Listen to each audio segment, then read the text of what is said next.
Bonjour à vous tous et à vous toutes.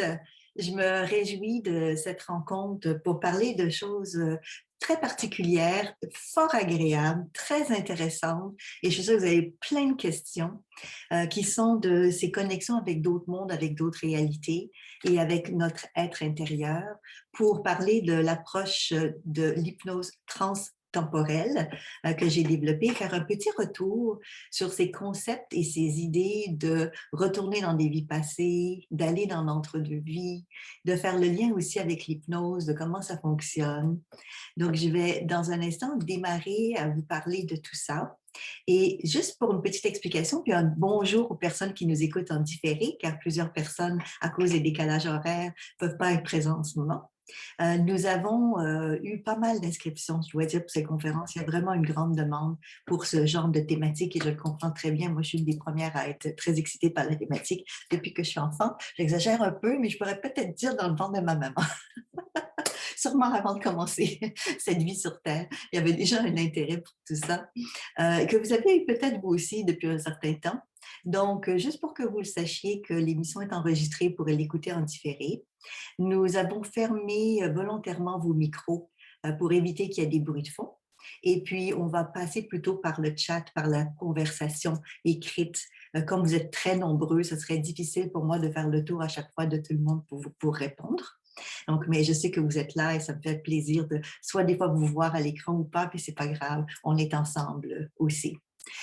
Si je fais un petit retour en arrière, donc dans le monde de l'hypnose en tant que tel, ça fait longtemps que je fais de l'hypnose. Bon, vous voyez peut-être pas mes petits cheveux gris là, mais il y en a quelques-uns. J'ai commencé à faire de l'hypnose et à apprendre l'hypnose, j'étais adolescente. Donc ça fait vraiment longtemps. Et pour vous dire qu'à l'époque, c'était pas quelque chose qui était très ouvert ni très prouvé scientifiquement comme aujourd'hui. Parce qu'on est tellement chanceux aujourd'hui. Il y a plein de recherches, surtout en hypnose médicale. Il y a plein de recherches aussi sur la conscience, en physique quantique. Donc, à l'heure où on se parle maintenant, je pourrais parler avec vous de différentes recherches qui ont été faites, ce que je ne pouvais pas faire à l'époque, mais j'avais déjà un intérêt très, très jeune avec l'hypnose en général. Mais plus particulièrement pour notre sujet d'aujourd'hui, qui est ce contact avec d'autres mondes et avec d'autres réalités, faire le lien entre notre conscience qui nous emmène ailleurs, dans d'autres mondes, et notre réalité du conscient ou du mental dans ce qu'on vit aujourd'hui. Donc, j'aimerais partager avec vous, de temps en temps, je vais faire un petit partage d'écran pour vous montrer certaines diapos. Donc, celle-ci, c'est un rappel spontané. Donc, voici la raison pour laquelle je vous montre cette diapo en ce moment. Je vais les arrêter régulièrement pour revenir à l'écran. Quand j'étais très, très jeune, je commençais déjà à me connecter avec d'autres mondes, d'autres réalités. Certains d'entre vous, vous avez déjà entendu parler du concept du voyage hors du corps, le voyage astral. Peut-être que vous avez lu, comme moi, à l'époque, ou rencontré plusieurs personnes, dont Anne et Daniel, donc Anne Givaudan, c'est de elle que je parle, dont j'ai lu beaucoup de livres du voyage astral quand j'étais jeune et adolescente. Et moi-même, je faisais des voyages hors du corps à cette période-là et j'étais guidée par certains maîtres ascensionnés et certains guides qui me donnaient de l'enseignement. Donc, dans cette période-là, je me posais toutes sortes de questions que peut-être vous vous posez aujourd'hui, dont une des questions qui était, où est-ce qu'on va, dans quel monde, qu'est-ce qui est réel, qu'est-ce qui est irréel, quand je rêve, est-ce que je rêve vraiment ou est-ce que dans ma vie de tous les jours, je suis en train de vivre un rêve? Ça fait les fameuses questions qu'on ne sait pas trop où on en est dans notre champ de la conscience. Et très jeune, je faisais aussi de manière spontanée, c'est pour ça que j'ai ramené cette diapo tout à l'heure, le rappel spontané. Je faisais des liens spontanément, donc naturellement, avec certaines de mes vies passées.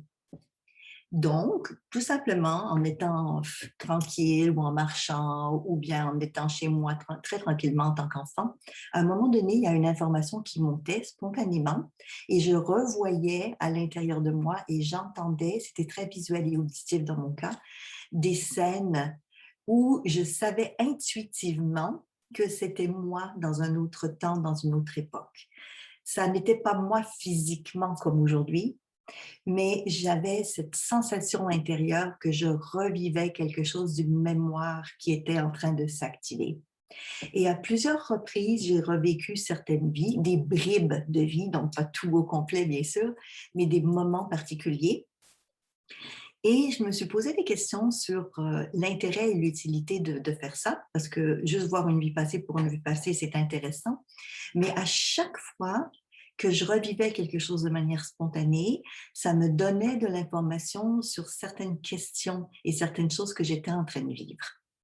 Donc, j'ai réalisé à ce moment-là que c'était une façon pour moi de me connecter à de l'information importante pour mon évolution et mon cheminement dans cette vie présente. Donc, par exemple, à un moment donné, je me suis connectée avec une vie passée où j'avais vu des choses pas trop, trop sympathiques. Bon, ça arrive, il n'y a pas que des belles vies, hein? On a toutes sortes de vies qu'on a vécues.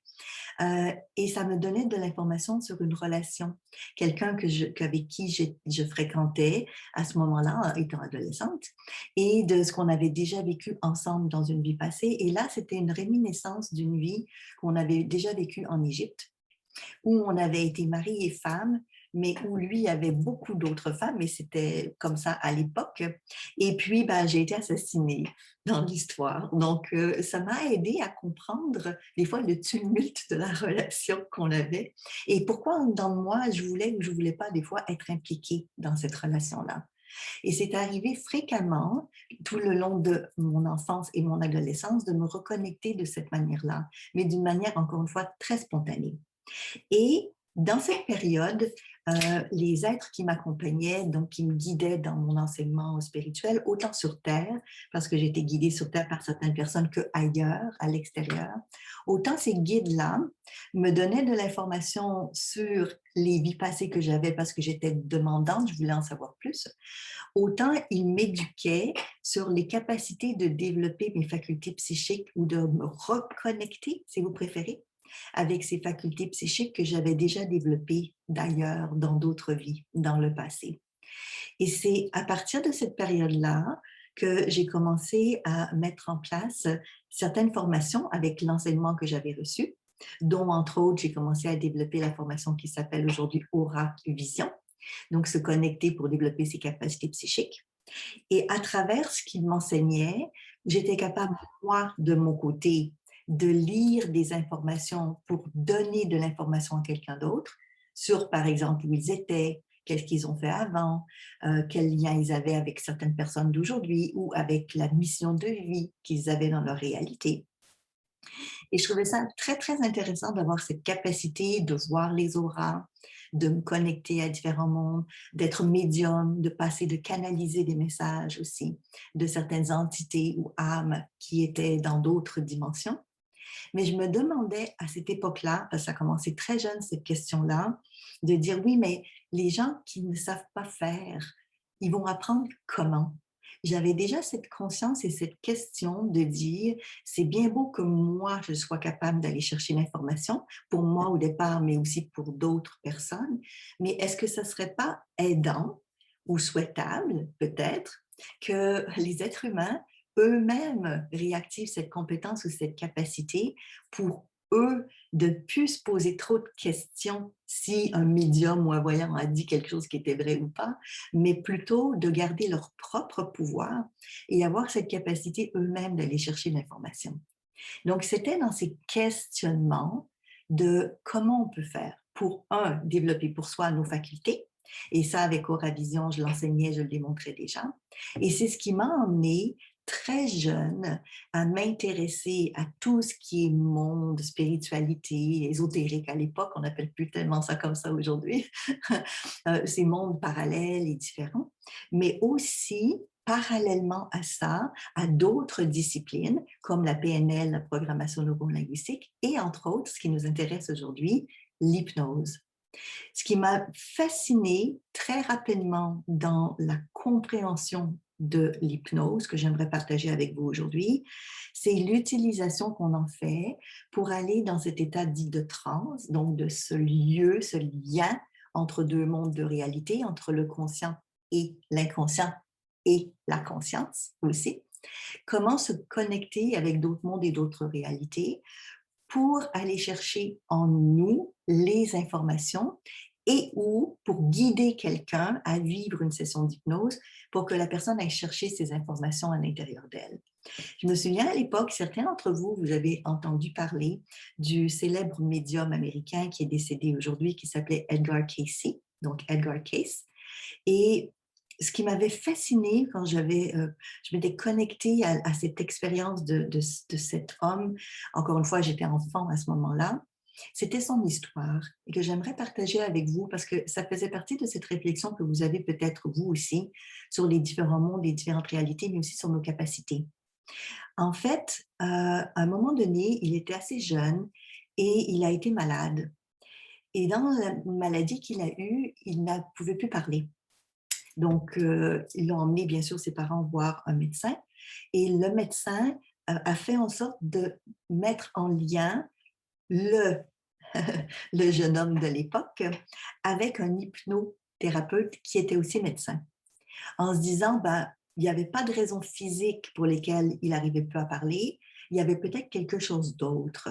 Et là, on remonte à quand même il y a très longtemps, parce que quand on parle de Edgar Cayce, on parle des fins 1800, début 1900, donc c'est loin quand même, ce n'est pas quelque chose de récent ou de nouveau, c'était particulier à l'époque. Et quand Edgar Cayce est allé donc voir ce médecin et a fait une session en hypnose, donc il a été guidé en hypnose pour vivre ça, pour aller voir qu'est-ce qu'il y avait. Le médecin a été très surpris de réaliser que Edgar Cayce était capable de lui parler. En d'autres mots, consciemment, il n'avait plus la parole. Inconsciemment, il était capable de parler. Pour dire qu'il y a deux mondes, des réalités différentes. Et quand Edgar Cayce a commencé à parler sous hypnose, il a commencé à dire au médecin qui l'hypnotisait le remède pour le soigner. Donc, Edgar Cayce a commencé à ce moment-là à se reconnecter avec des compétences qu'il a utilisées toute sa vie, qui a été d'aller chercher de l'information même médicale sans qu'il soit médecin, parce qu'il venait d'une famille très ordinaire en fait. Et il a été capable de faire tout ça, de parler de l'Atlantide, en fait, de tellement de choses parce qu'il percevait cette information, mais il a été capable de faire ça sous hypnose. Donc, dans son cas, un peu comme moi à l'époque, c'est moi qui recevais l'information et qui donnais l'information aux autres. Donc, Edgar Cayce, en tant que médium, c'est comme ça qu'il se définissait, il allait en hypnose. Donc, il s'installait chez lui, il s'allongeait, il enlevait sa cravate, il enlevait ses souliers, et il se faisait de l'auto-hypnose. Et quand il allait dans cet espace d'hypnose dit de transe, il canalisait, il allait chercher l'énergie de son moi supérieur, qu'on appelle le higher self, qui est comme une partie de nous qui n'est pas incarné dans notre corps physique, mais qui est présent dans d'autres dimensions, un peu comme un grand sage, un grand maître, mais qui est nous. Qui nous sommes. Et non pas nécessairement, comme moi je parlais tout à l'heure, de contact avec des maîtres ou des guides ascensionnés qui sont extérieurs à nous. Donc, il y a plein de mondes et plein de choses fascinantes à découvrir dans ces autres dimensions.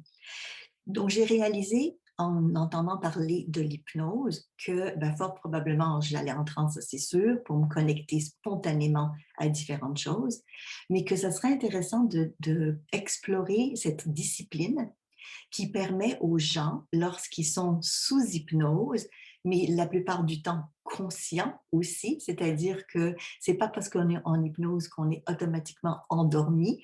C'est une fausse croyance que de parler d'hypnose en étant endormi. En fait, on est éveillé, mais on est éveillé à d'autres choses, à d'autres mondes ou à d'autres réalités.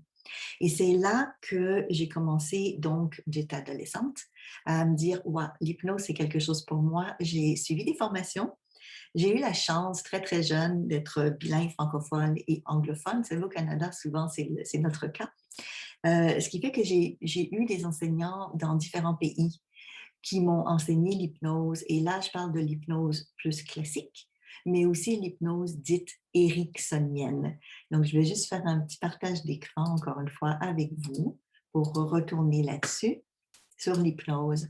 J'ai choisi pour vous expliquer un petit peu l'hypnose, cette photo de Montréal, qui est un pont.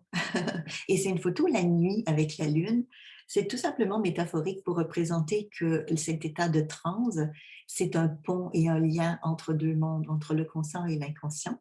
et que très souvent, l'hypnose est vue comme justement le symbole de la nuit plutôt que le jour étant le mental, l'inconscient étant plus la nuit. Bon, c'est très métaphorique tout ça, vous allez dire, et vous avez raison, mais c'est surtout pour vous parler de l'hypnose en soi, qui est la méthode qu'on va utiliser en hypnose transtemporelle. Maintenant, ce qu'on va faire ensemble dans cette approche, c'est bien sûr aller dans un état de transe, mais comme j'enseigne l'hypnose depuis tellement longtemps, j'ai appris à travers ça à jumeler ce qu'on connaît en hypnose plus traditionnelle ou ericksonienne avec cette philosophie ou cette approche de dire comment est-ce qu'on peut se connecter avec nos vies passées, mais aussi avec d'autres mondes, d'autres réalités et l'entre-deux-vies.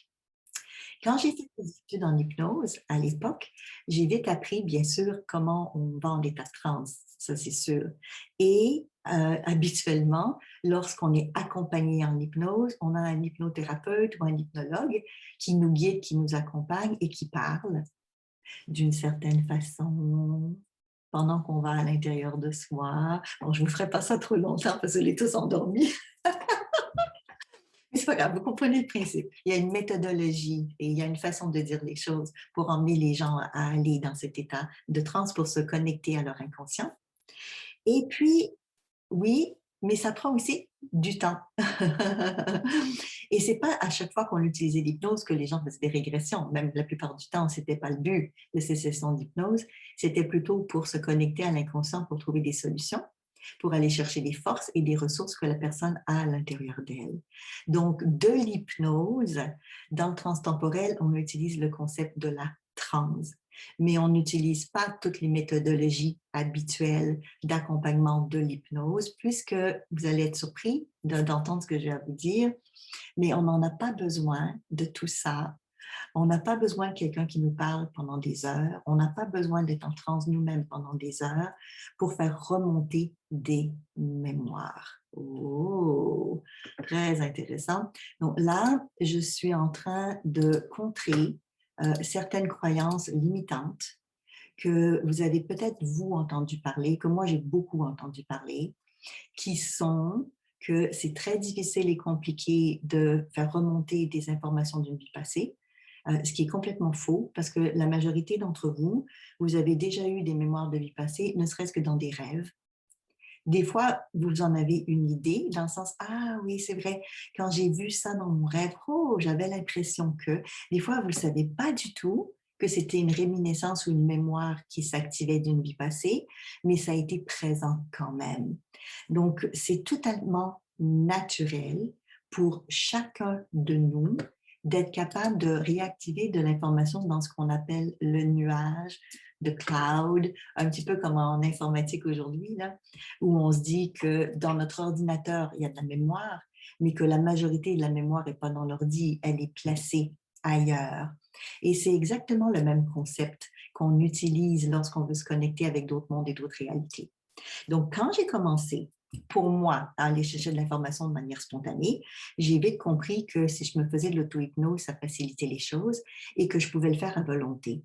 En d'autres mots, au lieu que ça vienne n'importe quand, n'importe quel jour, à n'importe quelle heure frapper à ma porte, je pouvais dire, ben, aujourd'hui, je m'installe et je me fais une session et je vais voir et explorer certains éléments de multidimension ou de vie passée pour moi. Donc ça a été de découvrir qu'on peut se connecter, mais on peut se connecter à volonté et non pas uniquement dans les moments spéciaux. Ce qui m'emmène à la deuxième croyance limitante ou fausse que beaucoup de gens pensent, qui sont qu'on n'est pas hypnotisable.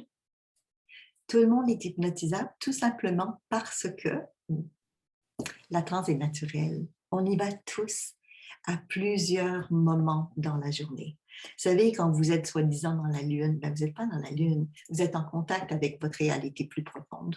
Donc, ou à travers les rêves, comme je parlais tout à l'heure. Mais c'est juste un exemple parmi tant d'autres. Donc, cet état-là est naturel et c'est pour ça qu'il peut y avoir aussi des trans spontanés, des rappels spontanés de mémoire, parce qu'on va naturellement dans cet état de transe, encore une fois, plusieurs fois par jour. C'est des longueurs d'onde de notre cerveau qui s'installent et ce sont des longueurs d'onde qui ressemblent à des longueurs d'onde donc d'hypnose. Et là, on parle, vous savez, les différentes ondes. Donc, il y a les ondes gamma, il y a les bêta, il y a les delta, il y a les alpha. Enfin, bon, ça, c'est plus qu'on est éveillé ou qu'on est endormi, mais nous, on est plus dans ces bêta ou ces ondes gamma, qui sont des ondes cérébrales qui ont été découvertes, entre autres, à travers des études de méditation avec des moines. Donc, avec tout l'appareil moderne d'analyse pour analyser les ondes, on a vu qu'il y avait des ondes particulières qui étaient activées quand les gens sont en connexion avec un éveil ou une ouverture de conscience. Donc là, aujourd'hui, nous, on n'a pas ces appareils avec nous, mais ce n'est pas grave. Des fois, vous le savez, quand vous êtes dans un état particulier d'hyper-conscience, plus éveillé que d'autres, ou avec des sensations ou des choses spéciales. Donc, tout le monde, ça c'est la première chose que j'aimerais vous dire, tout le monde peut réactiver des mémoires de vie passée. Bon, là, je pense que c'est dit, c'est lancé. Maintenant, ça ne veut pas dire que c'est facile pour tout le monde. Ça, c'est autre chose. Et des fois, ça prend le temps de s'acclimater et d'apprendre à vivre avec cet état de transe ou à installer une forme d'auto-hypnose pour soi ou de se laisser accompagner ou guider par quelqu'un d'autre pour vivre l'expérience. Mais tout s'apprend. Moi, quand j'ai commencé à enseigner Aura Vision, qui est cette capacité de lire et de voir les auras, au début, je me disais, oula, mais comment je vais enseigner ça? Comment on va faire? Et finalement, tout le monde peut voir les auras si la personne veut les voir. Pas nécessairement avec des yeux physiques, mais les percevoir, les ressentir, les interpréter. Et c'est la même chose avec l'hypnose. C'est une discipline qui permet de rentrer à l'intérieur de soi, et c'est ce que j'adore de l'hypnose. Et on utilise donc cet état particulier pour se connecter. Alors, je vais vous montrer. Se connecter, tout à l'heure, je parlais des différents nuages, les différentes zones de conscience de l'être humain. Vous avez peut-être entendu parler, parce que c'est beaucoup plus populaire ces dernières années, surtout en physique quantique, de ce qu'on appelle le champ morphique, par exemple avec Rupert Sheldrake, ou bien le champ akashique avec Erwin Laszlo, ou bien vous avez entendu parler des mondes parallèles avec Hugh Everett, donc je parle de scientifiques, ou bien vous avez peut-être entendu parler, c'est un petit peu plus en arrière, avec Carl Jung, qui parlait de l'inconscient collectif. Bon, évidemment, ce sont juste des exemples de ce que je vous dis là, de chercheurs, mais il y en a plein aujourd'hui où on parle de ce champ, donc ce univers, et le vert étant aussi le vert des champs qu'on peut ouvrir, les champs collectifs. Quand j'étais plus jeune, on appelait ça les annales akashiques. C'est cet endroit où tout est encodé, toute l'histoire de l'humanité est là, et l'histoire du passé, du présent, mais aussi l'histoire du futur, en devenir, en devenir. Et avec cet état, donc de retourner à l'intérieur de soi, on peut aller chercher ces informations. Maintenant, quand j'ai commencé à lire plus tard, parce que je l'avais expérimenté pour moi quand j'étais jeune, mais quand j'ai commencé à lire plus tard, par exemple des livres, vous connaissez peut-être Patrick Drouot, il est assez connu en France et ailleurs, euh, qui travaillait beaucoup aussi avec des régressions dans les vies passées à l'époque. Bon, il y avait, comme je l'ai nommé, Angie Vaudan tout à l'heure, qui faisait des voyageurs du corps, qui avait beaucoup écrit là-dessus. Donc, quand j'ai commencé à prendre des formations, je suis allée voir aussi certaines de ces personnes-là pour prendre des cours avec eux, j'ai appris leur méthode, leur façon de faire, qui n'était pas, bien sûr, et c'est normal, la même que ce que moi j'utilisais. Donc, je voulais apprendre et dire quelles sont les méthodes et les façons de faire qui sont les plus faciles. Et rapidement, je me suis rendu compte avec les travaux de beaucoup de psychologues et psychiatres, certains américains, mais pas uniquement, comme par exemple avec Michael Newton, vous avez peut-être entendu parler, Brian Weiss par exemple, ou bien vous avez entendu parler de Dolores Cannon. Bon, si vous ne les connaissez pas, ce n'est pas grave, hein? Mais ce sont tous des psychiatres ou des psychologues ou des gens qui ont travaillé pas mal d'années dans leur vie sur les vies passées, les reconnexions avec des vies passées et qui ont écrit des livres, dont entre autres, là aussi c'est un autre psychiatre qui est le docteur Stevenson, je vais y revenir là-dessus parce qu'il a fait beaucoup, beaucoup de recherches pour donner de la crédibilité aux vies passées parce que vous avez peut-être ces questions-là, « Oh, mais Isabelle, tu es en train de fabuler. » C'est un rêve, tu parlais de rêve tout à l'heure, c'était des rêves que tu faisais, c'était peut-être pas un contact avec autre chose. Et comme on le sait, ha, ha, est-ce que vous avez toutes ces questions-là? C'est possible. D'ailleurs, gênez-vous pas, hein, je vois qu'il y en a qui écrivent des questions. Jean-François me redira les questions tout à l'heure. On aura une période pour ça aussi. Mais lorsqu'on se connecte, donc ce que j'ai découvert à cette époque-là avec les recherches de tous ces gens-là, c'est que toutes ces différentes méthodes, c'était des méthodes. Mais en arrière de ça, il y avait des points communs. Et les points communs étaient, encore une fois, d'aller à l'intérieur de soi dans un état dit de transe. Donc, question, qu'est-ce qui fait que dans une méthode, par exemple, on prend 1 heure et demie pour emmener la personne en transe avant même qu'elle se connecte à des vies passées, et d'autres méthodes qui sont beaucoup plus rapides. Alors, je vous donne le truc parce que moi, j'aime beaucoup aller dans la simplicité et l'efficacité. À l'époque, j'aimais beaucoup dire ça, mais je le dis différemment aujourd'hui. Aujourd'hui, je dis que je suis efficace parce que je sauve plus de temps et d'énergie. Mais dans le sens de pourquoi prendre 3 heures pour aller dans un état de transe si on peut l'induire, si la personne peut le vivre en quelques minutes seulement. Donc, ayant enseigné l'hypnose depuis plus de 40 ans maintenant, je peux vous dire sans aucun doute dans mon expérience que tout être humain peut aller en transe en quelques secondes, aussi rapide que ça. Mais pour ça, il faut savoir quoi observer, quoi faire, comment le dire. Mais comme c'est naturel, il suffit de repérer les moments naturels que la personne va dans cet état-là et de les reproduire. Donc, on n'a pas besoin, troisième croyance limitante qui est fausse, on n'a pas besoin de passer 2 heures chez un hypnologue qui fait des techniques de régression pour qu'il nous induise un état de transe pour qu'on se connecte à de l'information. L'information est disponible aujourd'hui aussi rapidement que quand vous cliquez pour aller. Et oui, c'est pas loin. L'information est disponible rapidement et en tout temps. Donc, il faut laisser aller, et je sais que ce n'est pas toujours facile, des vieilles croyances qui ont été solides, très ancrées dans nos sociétés, que c'est difficile, que c'est compliqué, que c'est faux, que c'est long, que c'est pas simple, que c'est que pour une élite, en fait, je pourrais vous en parler pendant des heures, de tous ces biais qu'on a, parce que c'était comme ça que c'était nommé à l'époque. Et après, ben, ça dépend aussi des croyances des gens qui l'utilisent.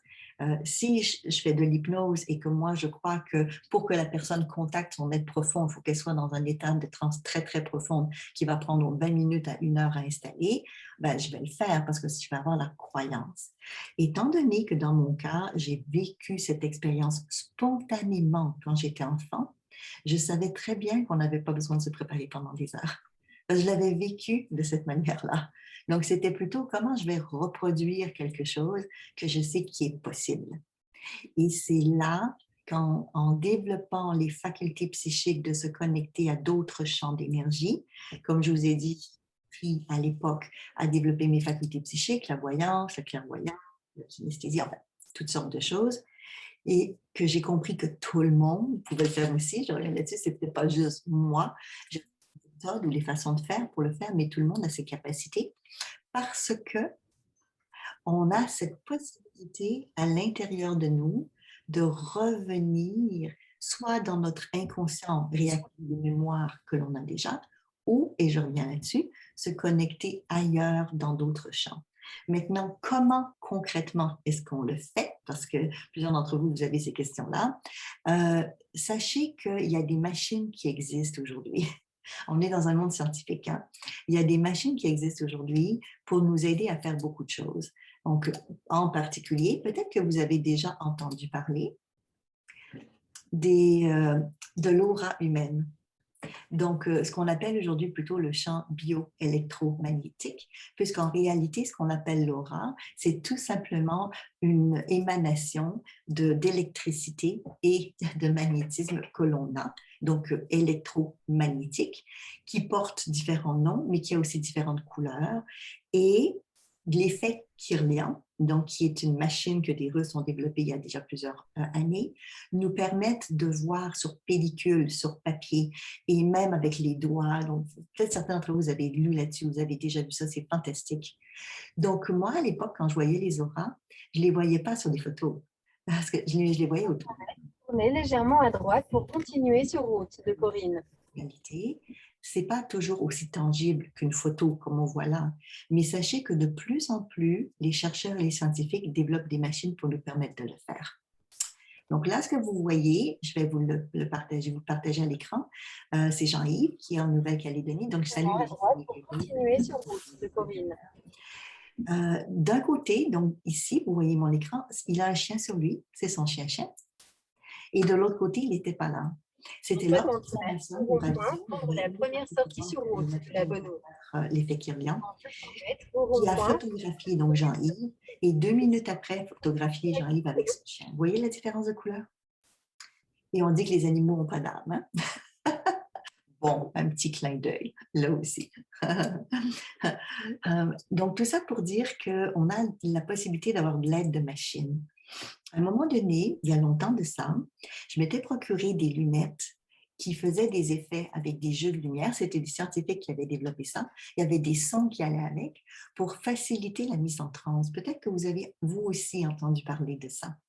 Et ce que je faisais, c'est que je plaçais mes clients dans une salle d'attente, je les branchais sur l'appareil juste avant de leur faire faire des régressions dans des vies passées, parce que je me disais, ça va faciliter la mise en transe et ça va être plus rapide après.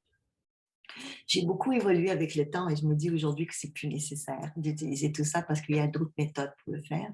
Mais c'est le même principe qui est que oui, il y a des outils qui existent, qui peuvent nous permettre de voir les choses. Donc, quand on parle de vie passée, par exemple, ben là, il n'y a pas encore, à ma connaissance aujourd'hui, de machines physiques qui nous permettent de voir sur un écran, que ce soit en photo ou en film, les vies passées qu'on a eues.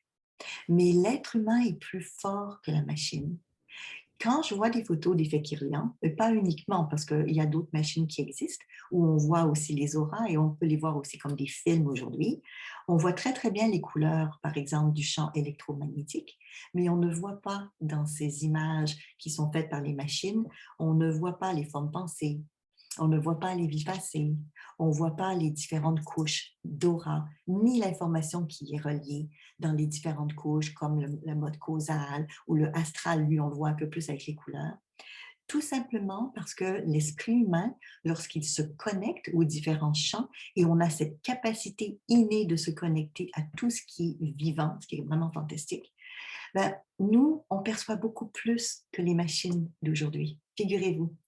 Donc, on a beau dire en transhumanisme qu'on va se connecter avec des puces à l'intérieur de nous, puis on va devenir encore plus intelligent. Ça peut être vrai, bien sûr, parce qu'il y a beaucoup de choses en dedans de nous qu'on ne développe plus, et si on ne les utilise plus, ben, on les perd à un moment donné. Mais on a cette capacité de rester connecté, soit à nos facultés psychiques et continuer à les développer, ou bien tout simplement en état d'hypnose, sans nécessairement développer toutes nos facultés psychiques, ce n'est pas nécessaire. Bon, on peut revenir à l'intérieur de nous et aller dans l'information des différents champs. Et dans ces différents champs, on peut se connecter, comme j'ai dit tout à l'heure, en un champ, mais il y en a plusieurs, dont ce qu'on appelle le champ psychique planétaire, ou imaginez-vous. On a la possibilité d'aller chercher l'information sur plusieurs choses.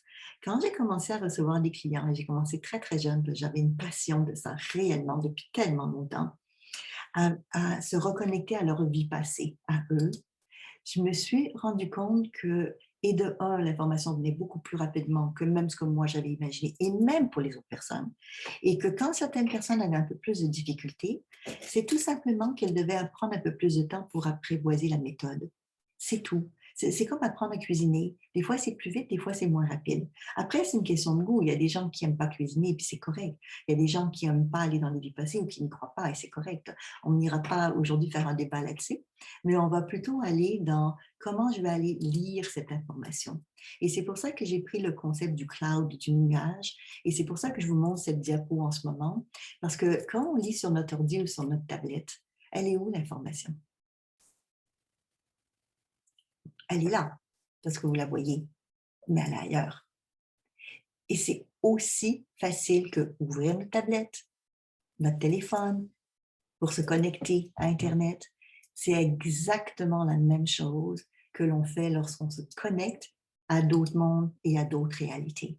Donc, les questions que vous avez peut-être, parce que moi, je me suis posé toutes ces questions-là pendant plusieurs années. Est-ce que l'information que je reçois, c'est juste ma tête, c'est mon mental? Parce que je suis très capable d'imaginer bien les choses. Est-ce que ça vient de mon inconscient, puisqu'on est dans l'hypnose? Est-ce que si je me connecte à mon âme? Est-ce que je suis en train de faire une lecture d'aura, comme vous parlez tout à l'heure? Pour certaines personnes, ça peut être ça. Est-ce que c'est une projection hors du corps? Je quitte mon corps et je vais chercher autre chose, donc ce qu'on appelle la projection astrale. Est-ce que c'est une expérience de mort imminente? Il y a tellement de choses qui ont été dites sur le sujet, plein de livres qui ont été écrits, de personnes qui frôlent la mort, qui passent dans un tunnel, qui rencontrent des êtres de l'autre côté et qui reviennent avec une vie complètement transformée et très souvent qui développent leur capacité de se reconnecter avec d'autres mondes et d'autres réalités. Ou bien est-ce que je me connecte à une conscience supérieure, à un champ quantique? Ben, figurez-vous que c'est un petit peu tout ça, dans le sens que ça va dépendre de ce que vous cherchez comme information, puisqu'on peut aller chercher l'information dans différents niveaux. Vous avez parlé que l'hypnose permet d'être en contact avec son inconscient, mais permet de se connecter à la conscience aussi. Donc, c'est pour ça que j'utilise cette approche d'état de transe pour pouvoir guider les gens à retrouver leur vie passée. Quand on parle de faire des retours dans les vies passées, parce que là, je ne lis pas tout, mais la majorité d'entre vous, vous êtes ouverts à ça, mais pas tout le monde nécessairement non plus.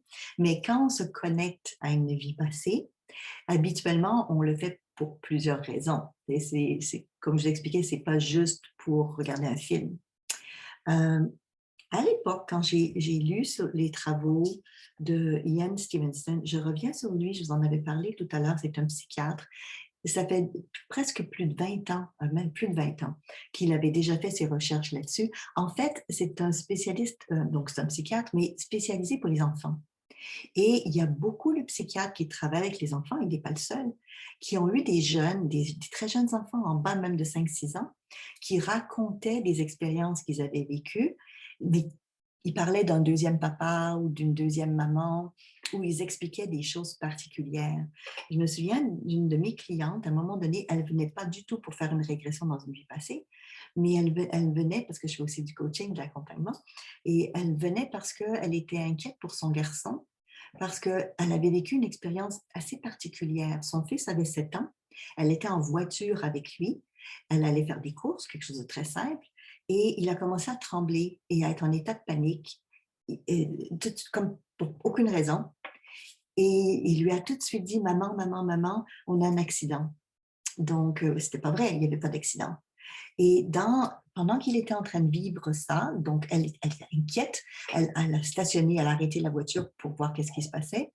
Et il lui dit, non, non, non, continue à conduire, maman, tourne à droite, tourne à gauche. Il y a telle maison, il y a un toit rouge, tu verras. Il était en train de lui raconter exactement, sans jamais été passé dans ce coin-là, chose que j'avais oublié de vous dire tout à l'heure, parce qu'il ne connaissait pas cet endroit-là, pas les petites ruelles en tout cas. Il lui a tout raconté exactement ce qui était là et il a eu, ce qu'elle ne savait pas, mais une réminiscence spontanée de vie passée parce qu'il lui a dit, maman, c'est là que je suis mort et que j'ai eu un accident. Là, elle le regarde et dit, mais de quoi tu me parles? Quand c'est votre enfant qui vous raconte quelque chose d'aussi étrange que ça remet en question certaines de vos croyances. Et elle, ça a remis en question ses croyances par rapport à la réincarnation. Et elle a commencé à faire des petites recherches pour mieux comprendre ce qui s'était passé. Mais elle n'est pas la seule. Il y a plein de personnes qui ont des réminiscences comme ça. Ça revient et ça revient très fréquemment avec les jeunes enfants. Donc, le docteur Stevenson a fait des recherches là-dessus, sur les différents signes que l'on peut retrouver. Parce que lui, c'est un scientifique, mais il n'est pas seul. Ces scientifiques aiment démontrer les choses et se dire, oui, mais d'où ça peut venir, ces reconnexions avec d'autres mondes? Est-ce qu'il y a des vrais signes? Est-ce que ça peut être prouvé? Et en travaillant avec des enfants qui ont eu des connexions, ils ont pu découvrir des choses fascinantes. Comme par exemple, certains de ces enfants qui parlaient de leur expérience vécue ailleurs avaient des signes ou des malformations congénitales ou des marques de naissance. Et quand on allait en régression hypnotique, on se rendait compte très souvent que c'était le reflet d'un endroit où ils avaient été blessés, où ils avaient eu un accident, où ils avaient eu un problème dans une vie passée. Et même, il y a des enfants donc qui sont venus au monde et qui ont parlé de ce qu'ils ont vécu dans des vies passées. Et les vies passées n'étaient pas aussi loin que ça. Parce que ça, c'est une autre fausse croyance qui est qu'il faut qu'on attende 1000 ans pour revenir entre chaque vie. Non, non, non. Des fois, c'est quelques années seulement, même des fois quelques heures seulement. Et vous allez être surpris de quelque chose d'autre que je vais vous raconter tout à l'heure, mais je me réserve ça pour tout à l'heure. Donc, la personne pouvait, à l'époque, avoir une blessure, tomber quelque part, avoir reçu, peu importe, hein, mais c'était des marques et je vais vous montrer exactement ce que c'était. Donc, des marques particuliires. Et quand il y avait un retour dans la vie passée, ben comme là, il avait reçu une balle, exactement à l'endroit où il y avait sa tâche de naissance. Et ça, il y a des preuves de ça, il y a des livres là-dessus, il y a des recherches faites là-dessus, sur aussi les compétences innées. C'est-à-dire qu'il y a des enfants qui viennent au monde avec des talents. Et il n'y a personne dans la famille qui a ces talents-là. Et on se dit, mais comment ça se peut? Et quand ils retournent dans des vies passées, comme un en particulier, il parlait des avions. Il était très jeune, hein, il n'avait même pas 7 ans. Il parlait des avions de guerre, mais parce que dans une vie passée, il avait piloté des avions de guerre. Donc, il y a des compétences qui peuvent revenir. Ensuite, des connaissances de lieux, de personnes passées. Je ne sais pas si vous avez vu ce film-là, mais je vous encourage à le regarder et il est gratuit sur le net. Malheureusement en anglais. Il s'appelle Yesterday's Children. C'est un film de 2020. En français, Les enfants d'hier. C'est une femme qui, de manière spontanée, a revu des scènes qu'elle ne comprenait pas du tout, où elle voyait une femme qui était enceinte et qui se faisait malmener par son mari qui était alcoolique. Elle avait plusieurs enfants. Et pendant des années, il y a des scènes qui ont remonté. Elle ne comprenait pas ce que c'était. Elle pensait qu'elle était complètement folle. Et elle est allée chez un médecin. Il ne trouvait pas c'était quoi son problème. Et un jour, elle tombe sur un livre qui était un livre sur l'hypnose de régression. Et elle prend un rendez-vous chez un médecin, parce que souvent, c'est des spécialistes, hypnothérapeutes, hypnologues, mais il y a aussi des médecins et des psychiatres qui font de l'hypnose de régression. Elle prend rendez-vous pour comprendre qu'est-ce qui se passait pour elle. Parce que le challenge qu'elle avait, comme beaucoup de gens d'ailleurs, quand ça revient spontanément, c'est qu'on ne comprend pas ce qui est en train de se passer. Et le spécialiste, donc le médecin, lui dit, moi, je pense que ce que vous vivez, c'est des mémoires qui reviennent. Donc, ce n'est pas de l'imagination ou de la fabulation, c'est un psychiatre qui parlait, mais c'est des mémoires de vie passée. Et là, elle était là. Comme beaucoup de gens, dans son cas, elle venait d'une famille très religieuse, son mari en particulier et elle aussi, comme Edgar Cayce aussi, qui était très croyant. Et quand on est en lien avec une possibilité d'avoir vécu une vie passée, ça choque les croyances. Et Edgar Cayce, à l'époque, avait beaucoup prié pour être capable de comprendre. Et il voulait arrêter à un moment donné de faire ses sessions d'hypnose aussi, parce que ça allait à l'encontre de ses croyances religieuses. Mais finalement, sa conscience supérieure lui a expliqué c'était quoi, il a accepté de continuer. Et comme cette femme que je vous parle, dont l'histoire est contée dans ce film, qui est Les enfants d'hier, qui est gratuit sur le net si vous voulez le regarder, où elle raconte qu'elle a revécu des mémoires de vie passée. Et elle se voyait dans une vie où elle était en Irlande. Et elle, c'était une Américaine. Et elle a pris les billets d'avion à un moment donné pour aller là-bas, pour retrouver ça, parce que la période où elle avait vécu dans une vie passée n'était pas très éloignée de la période de sa vie actuelle. Et il y avait une possibilité que les enfants qu'elle avait eus dans sa vie ancienne étaient encore vivants dans sa vie actuelle. Je ne vous raconterai pas toute l'histoire, mais c'est une histoire très touchante. Et elle a retrouvé quelques-uns des enfants qu'elle avait eus dans la vie passée.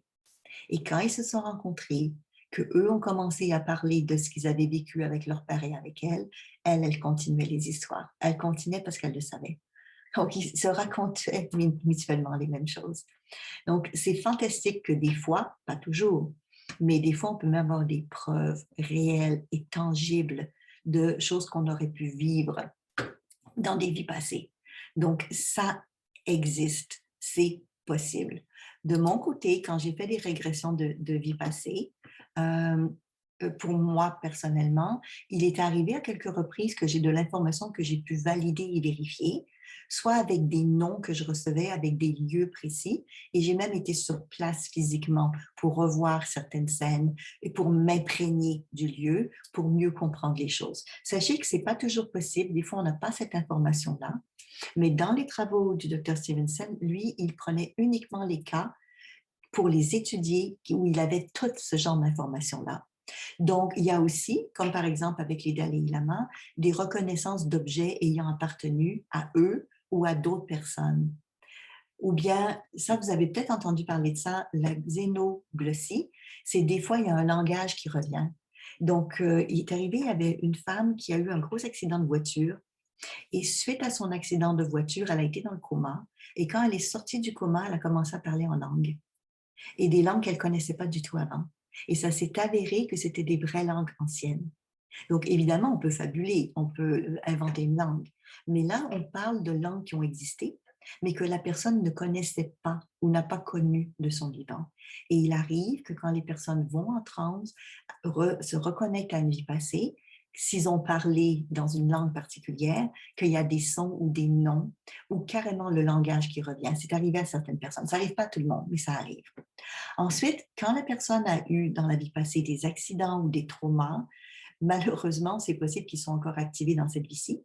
Et c'est une des raisons pour lesquelles retourner dans une vie passée peut être utile pour libérer des vieilles mémoires, pour aller chercher les connaissances et les forces plutôt, pour passer enfin à autre chose et à être plus en paix. Ouais.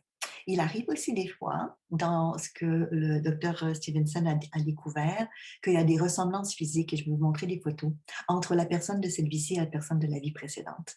Fascinant, vraiment fascinant.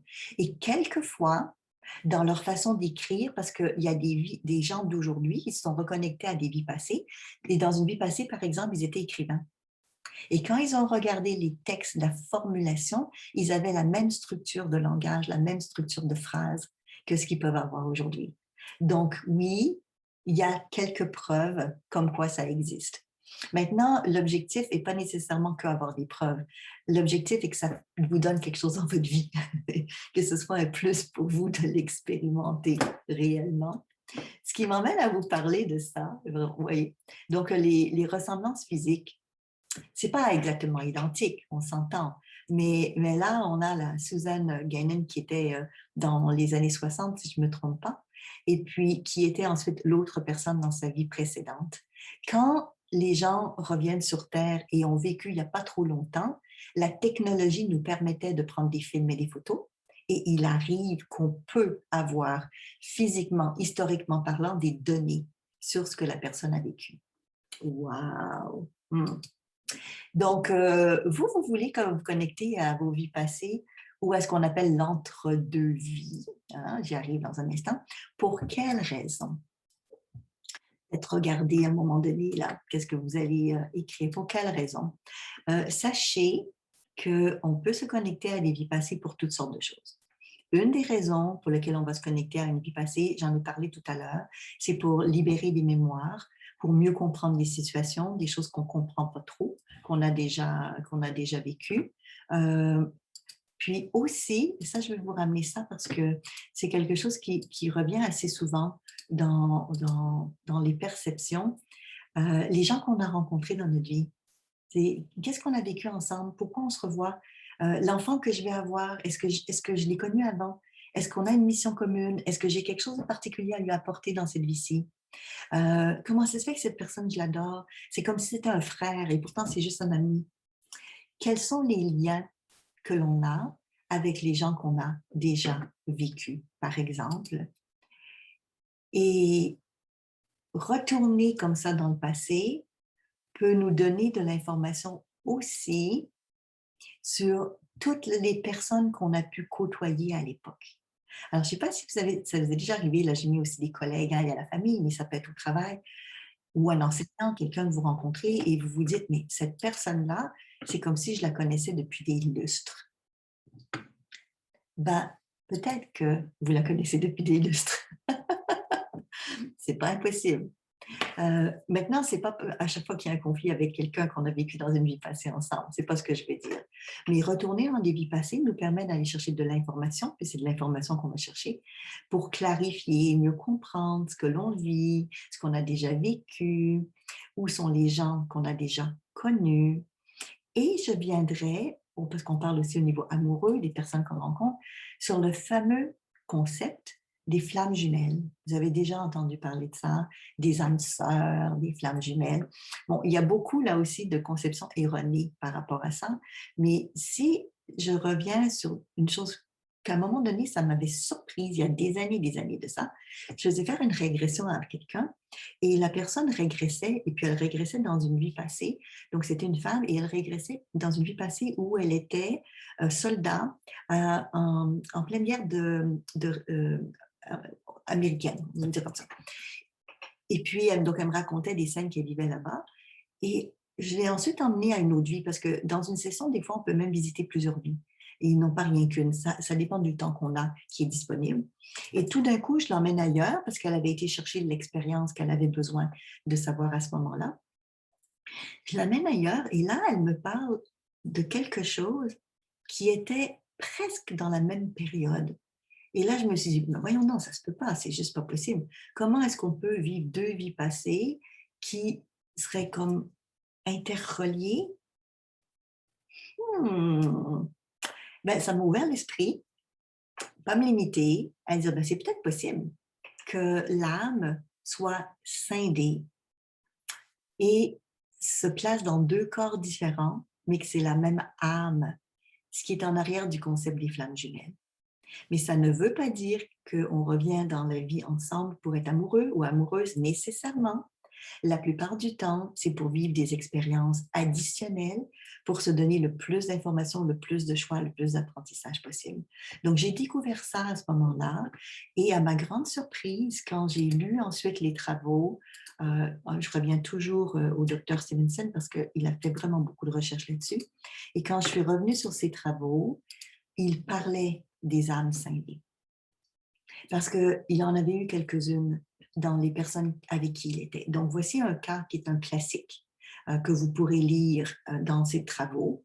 Donc, c'est la dame de son vivant ici aujourd'hui qui était Penny Pierce. Et elle a réactivé une vie passée où, à un moment donné, elle était Alice Carey. Et quelques années après que Alice Carey est décédée, ben, elle était incarnée dans Charles Parkhurst. Il y a eu un décalage d'une trentaine d'années seulement entre les deux. Donc, tout ça pour dire qu'elle vivait au même moment dans deux vies.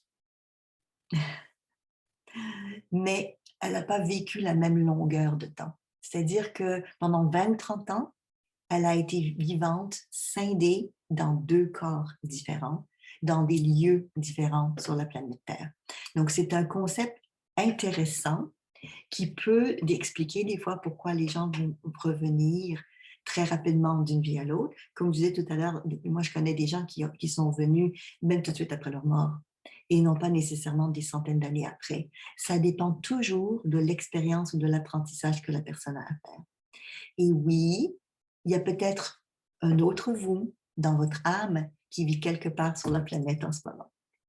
Peut-être, pas obligatoirement. Tout le monde n'a pas des âmes scindées, mais ça peut arriver. Ça peut arriver.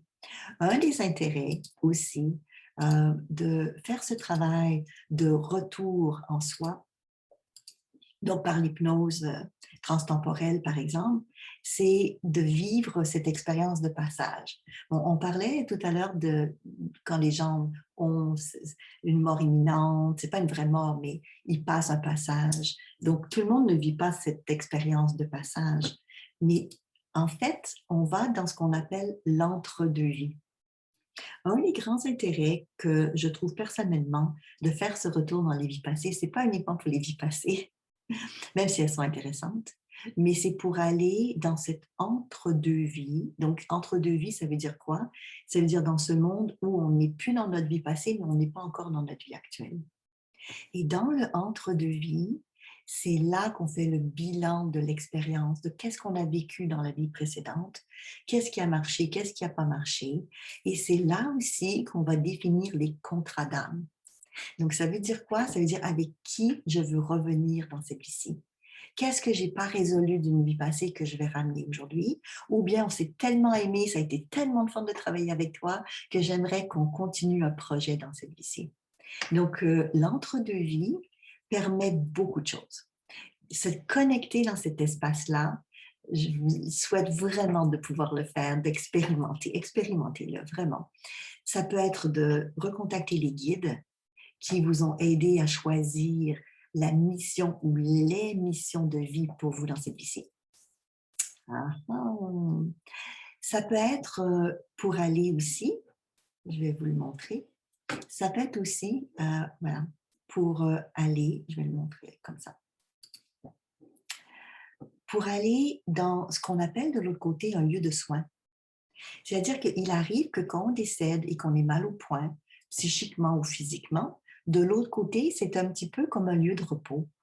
Et dans ce lieu-là, des guides ou des êtres de lumière ou des gens qu'on a côtoyés peuvent nous faire des soins. Donc, j'ai inclus dans la méthode transtemporelle toutes ces étapes-là de connexion. Donc, on va faire, c'est l'exercice qu'on fait aussi, de se connecter à ce monde-là pour que ces êtres-là puissent continuer à nous faire des soins. Donc, il y a ce lieu de repos. Il y a aussi cette capacité de communiquer avec des êtres décédés, des entités. Bon, ça a l'air drôle de dire comme ça, mais on est entre deux mondes. C'est l'espace, pas uniquement d'une dimension, mais de plusieurs dimensions. Donc, imaginez-vous, et puis on va le faire aussi, c'est pourquoi pas se reconnecter aussi aux animaux qu'on a aimés.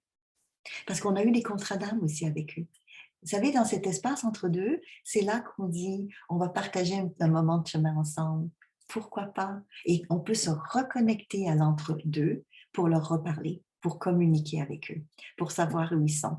Autant en termes de médiumnité, on peut se connecter à des personnes décédées, donc tout simplement pour savoir où ils sont, qu'est-ce qui se passe pour eux. Et ça, on le fait dans ce entre-deux mondes. Et je me souviens d'une cliente, ça m'avait surpris à l'époque parce que je commençais à faire ce travail-là. J'étais jeune, j'avais fin de l'adolescence, début adulte. J'ai commencé très, très jeune. Et à un moment donné, lorsqu'elle était dans cet état trans et que je la guidais dans sa régression, elle commence à me parler d'une manière, elle parlait d'elle. Et elle disait cette entité en parlant d'elle physiquement. Donc, par exemple, au lieu de que c'est elle qui parle de sa vie passée, c'est quelqu'un d'autre qui était en train de parler pour elle. Et je me suis dit, oula, c'était un guide qui était là et qui lui donnait de l'information. Et à un moment donné, il y a quelqu'un d'autre qui s'est présenté, c'est comme ça que je l'appellerai, ils se sont présentés, et c'était son papa qui était décédé. Et elle a été surprise à la fin de la session de dire, waouh, mon père s'est manifesté à moi aujourd'hui, il a communiqué avec moi. Et elle l'a entendu et elle l'a perçu.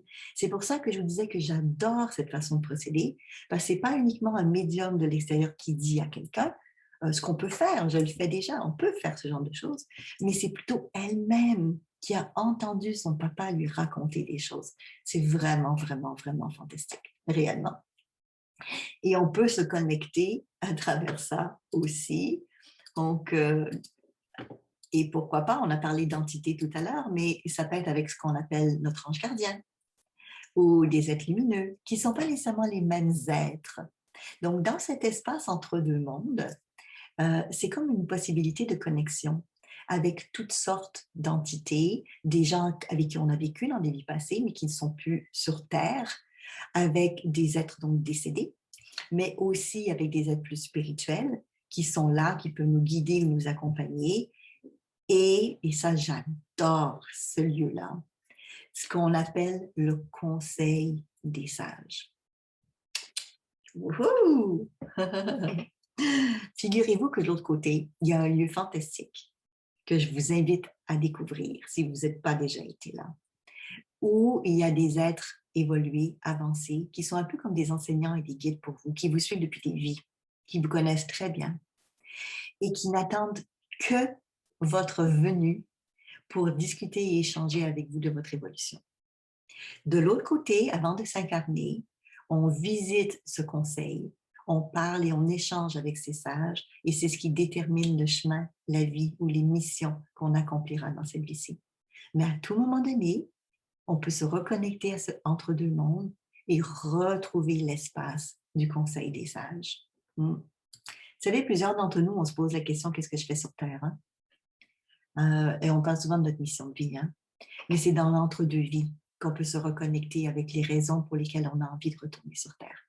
Que ce soit à travers le Conseil des sages ou ailleurs, il y a d'autres façons dans l'entre-deux-vies d'aller chercher cette information-là, entre autres, à travers ce qu'on appelle le lieu d'apprentissage. Alors, il n'y a pas que sur Terre qu'on apprend. Lorsqu'on est de l'autre côté et qu'on veut explorer, apprendre des nouvelles choses, soit pour aller dans notre nouvelle vie, par exemple, dire j'aimerais ça dans cette vie-ci, faire un autre métier, rencontrer des nouvelles personnes et j'ai besoin d'apprendre, ben, il y a des êtres, des guides, des enseignants qui sont là et qui nous apprennent. Donc, moi, je me souviens, dans l'entre-deux-vie, j'avais appris les facultés psychiques. Donc, de l'autre côté, j'allais dans un lieu où il y avait des guides, et je n'étais pas la seule, il y avait un groupe de personnes qui étaient là, et on nous apprenait à travailler avec les énergies, les auras, à travailler sur des soins, sur la guérison énergétique, ce genre de choses. Et ce n'est pas sur Terre que j'ai appris ça. J'ai appris ça ailleurs et dans ce lieu d'apprentissage. Ce lieu d'apprentissage, il peut être sur toutes sortes de sujets. Moi, je ne fais pas de peinture dans cette vie-ci, mais je me souviens d'avoir visité, quand j'étais dans Voyage astral, dans d'autres mondes, un lieu d'apprentissage qui était pour les artistes. Et je voyais la peinture qui était de la peinture qui bougeait. Et c'était tellement magnifique d'avoir ces couleurs vivantes, en mouvement, des tableaux vivants en mouvement qui se créent au fur et à mesure. Et j'assistais à un cours où on apprenait à faire ce genre de choses-là. Wow! C'était juste exceptionnel, réellement. Donc, se connecter avec le lieu d'apprentissage. Pourquoi pas, hein? Ça fait partie des choses qui sont aussi possibles de faire. Ouais.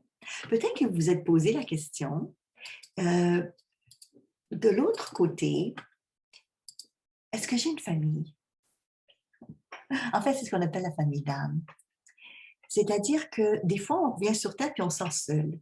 Et on se dit, ah, c'est comme si j'ai perdu des êtres chers ou des gens qui ne sont pas venus avec moi dans cette vie-ci.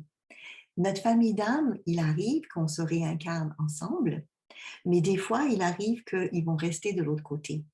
Et on a la possibilité de communiquer avec eux, justement en allant dans cet espace de entre-deux-vies. Donc, j'en parlerai pas plus aujourd'hui, c'est une question de temps, mais sachez que c'est vraiment intéressant de découvrir les différents rayons, les différentes couleurs d'âme, d'aura énergétique, de couleurs, pour dire qu'on est connecté avec certaines personnes plus que d'autres. C'est très intéressant. Ce que j'aime beaucoup aussi de ce travail-là, c'est qu'on peut se connecter aussi avec des ancêtres. Je me souviens d'une fois, lorsque j'accompagnais une cliente à faire une régression, elle a été surprise, et moi aussi, quand elle me décrivait sa vie passée, qui était la vie passée de son arrière-grand-mère. Et c'est là que j'ai compris qu'on pouvait être nous-mêmes nos ancêtres. Oui, ça arrive des fois, pas toujours, mais ça arrive des fois. En d'autres mots, à l'époque où elle était son arrière, elle décrivait la vie qu'elle avait, et à la fin de sa vie, quand elle était dans l'entre-deux mondes, elle avait dit « J'adore cette famille, il y a des choses fantastiques à faire et j'aimerais revenir dans les descendants plus tard pour continuer ce que j'ai déjà commencé. » Donc, on peut faire du travail transgénérationnel, la psychogénéalogie aussi, en allant dans cet espace d'entre-deux-vies et même se reconnecter à des vies passées, les nôtres, mais on peut se reconnecter aussi à des vies passées de nos ancêtres. Donc, même si vous ne les avez pas vécues vous-même, parce que dans ce monde d'information sur lequel on va se connecter, on peut se connecter sur toute l'information, pas uniquement sur vos vies à vous, mais aussi sur les vies de d'autres personnes. Et bien évidemment, on peut se connecter à bien d'autres choses. Il y a bien d'autres réalités, il y a bien d'autres mondes aussi. On peut se connecter avec ça. Donc, tout ce travail qui a été amorcé depuis des années par plein de personnes sur Terre, je vous parlais de Newton, de Wise, de Cannon et d'autres dans le domaine de l'hypnose de régression, mais aussi avec tous ces scientifiques qui nous amènent aujourd'hui dans la physique quantique à explorer d'autres mondes, d'autres dimensions dans ces champs d'information et se connecter les deux ensemble pour dire oui, c'est possible pour tout être humain d'avoir l'information pour lui-même. Mais peut-être certains d'entre vous, vous aimeriez guider d'autres personnes à vivre l'expérience. C'est-à-dire pas uniquement vivre l'expérience pour vous, ce qui est déjà très, très bien, mais peut-être apprendre à utiliser ça parce que vous faites un métier de l'accompagnement, par exemple. Donc, sachez que c'est possible, bien évidemment, parce que quand on apprend la méthode et comment faire, ben, vous pouvez l'utiliser pour vous, mais vous pouvez aussi accompagner d'autres personnes à vivre l'expérience. Un peu comme je vous parlais que j'ai fait et que je fais encore hein, avec des clients, avec des gens autour de moi. Donc, je peux que vous inviter à faire ce processus. Et là, je vais demander à Jean-François de me ramener quelques-unes de vos questions. Donc, si vous voulez bien, on va passer à la période de questions.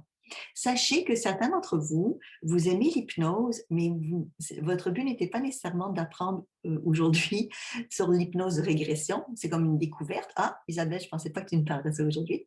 Donc, on a une autre conférence gratuite sur l'hypnose, mais l'hypnose plus ericksonienne et plus avec l'auto-hypnose. Donc, si ça vous intéresse, on vous donnera les coordonnées de ça aussi, parce que le sujet d'aujourd'hui n'était pas l'hypnose plus traditionnelle ou classique ou ericksonienne, mais bien cette approche pour aller dans l'entre-deux-vie et dans les régressions avec les vies passées. Donc, Jeff, quand tu es prêt, tu pourras ouvrir ton micro et puis me donner quelques questions. J'en vois quelques-unes déjà, là, comme par exemple, quand on se connecte avec les annales akashiques ou quand on se connecte avec nos guides, à quoi est-ce qu'on se connecte et quelle est la différence? En fait, vous allez découvrir vos propres repères, vos façons de faire. C'est comme si, quand quelqu'un proche de vous vous parle, comment vous savez que c'est cette personne-là? Habituellement, vous savez que c'est cette personne-là parce que vous la voyez. Figurez-vous que quand on fait de l'hypnose transtemporelle, si vous êtes visuel, vous allez voir les énergies, vous allez voir les personnes, vous allez voir les scènes. Pas tout le monde, parce que certains d'entre vous, vous êtes plus dans le ressenti, par exemple. Mais à ce moment-là, c'est comme si la personne, vous la connaissez, elle est là autour de vous, et vous avez des repères.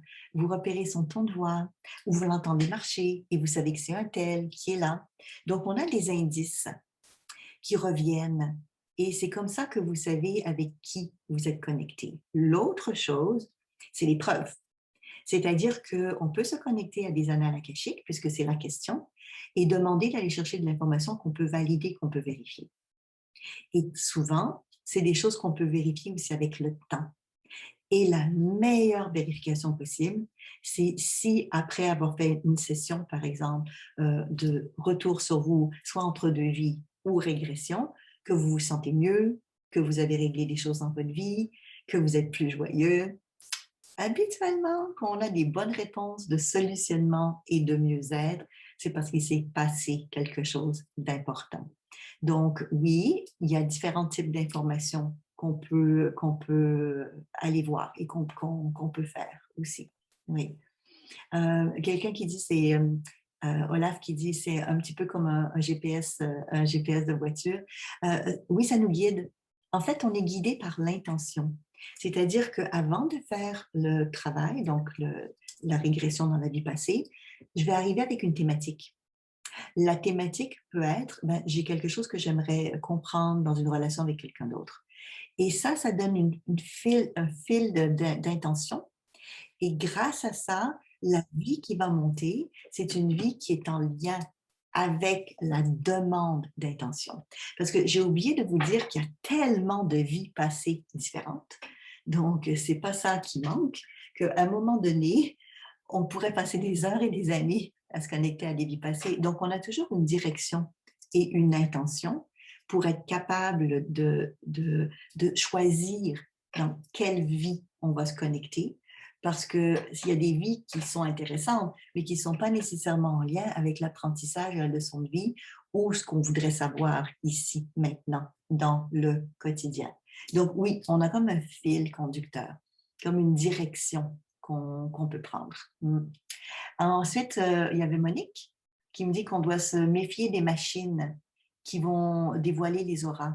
En fait, c'est pas de se méfier des machines, parce qu'il y a des machines, surtout avec les Russes. Le docteur Korotkov aussi aujourd'hui a développé des machines fantastiques où on voit pas que l'énergie. En fait, c'est pas le vrai. C'est pas comme l'effet Kirlian où on voit vraiment les couleurs.